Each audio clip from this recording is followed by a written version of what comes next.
ಕಾಂಗ್ರೆಸ್ ಉಸ್ತುವಾರಿ ಸುರ್ಜೇವಾಲಾ ಅವರ ಏನು ಕರ್ನಾಟಕ ಭೇಟಿಗೆ ಸಂಬಂಧಪಟ್ಟಂತೆ ಮಾತಾಡಲಿಕ್ಕೆ ಅಂತ ಹೇಳಿ ನಮ್ಮ ಜೊತೆ ಸಚಿವ ಬೈರತಿ ಸುರೇಶ್ ಅವರು ಇದ್ದಾರೆ. ಅವ್ರನ್ನೇ ಮಾತಾಡ್ಸೋಣ. ಸರ್, ಸುರ್ಜೇವಾಲಾ ಅವರ ಭೇಟಿಗೆ ಸಂಬಂಧಪಟ್ಟಂತೆ ಮತ್ತೆ ಪ್ರತ್ಯೇಕ ಶಾಸಕರ ಜೊತೆಗೆ ಮಾತುಕತೆಗೆ ಸಂಬಂಧಪಟ್ಟ ಇವತ್ತು ನಮ್ಮ ಉಸ್ತುವಾರಿಗಳಾದ ಸುರ್ಜೇವಾಲಾ ಅವರು ಬಂದಿದ್ದಾರೆ ಬ್ಯಾಂಗ್ಳೂರಿಗೆ. ನಮ್ದೊಂದಷ್ಟು 700 ಜನ ಡೈರೆಕ್ಟರ್ಸ್ ಮಾಡಬೇಕಾಗಿದೆ, ಮತ್ತು ಬೋರ್ಡ್ ಅಧ್ಯಕ್ಷರುಗಳು ಖಾಲಿ ಇದೆ, MLCಗಳು ಖಾಲಿ ಇದೆ. ಅದರ ಜೊತೆಯಲ್ಲಿ MLAಗಳದ್ದು ಏನಾದರೂ ಅವ್ರ ಕ್ಷೇತ್ರಗಳಿಗೆ ಸಂಬಂಧಪಟ್ಟಂಗೆ ಏನಾದರೂ ಸಮಸ್ಯೆ ಇದೆ ಪರಿಹಾರ ಮಾಡ್ಲಿಕ್ಕೆ ಬಂದಿದ್ದಾರೆ.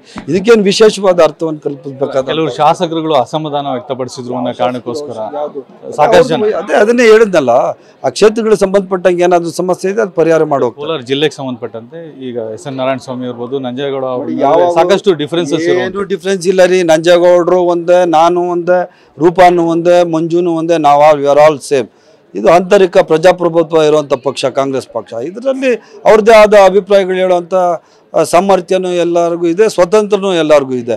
ರೂಪಾ ಇವತ್ತು ಬಂದಿದ್ದಾರೆ, ಇನ್ನೊಂದು ಮೀಟಿಂಗ್ ಬರೋಲ್ಲ ಅಂದರೆ ನನಗೆ ಹೇಳ್ಬಿಟ್ಟು ಲಾಸ್ಟ್ ಟೈಮ್ ನಾನು ಹೇಳಿದೆ ರೂಪಾ ಎಲ್ಲ ಹೋಗ್ತಾ ಇದ್ದಾರೆ, ನನಗೆ ಹೋಗಿದ್ದಾರೆ ಅಂತ. ಅದೇ ಥರ KUDFCಗೆ ನಾನೇ ಮಿನಿಸ್ಟ್ರು. ನಾರಾಯಣ ಸ್ವಾಮಿ ಅವರಿಗೆ ಪ್ರತಿ ತಿಂಗಳು ಮೀಟಿಂಗ್ ತಗೋಬೇಕಾಯಿತು.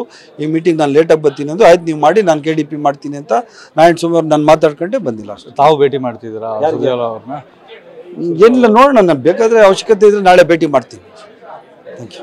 ಇದಿಷ್ಟು ಸಚಿವ ಬೈರತಿ ಸುರೇಶ್ ಅವರ ಮಾತು. ಕ್ಯಾಮರಾಮನ್ ಮಂಜುನಾಥ್ ಜೊತೆ ರಾಜೇಂದ್ರ ಸಿಂಹ, TV9 ಕೋಲಾರ.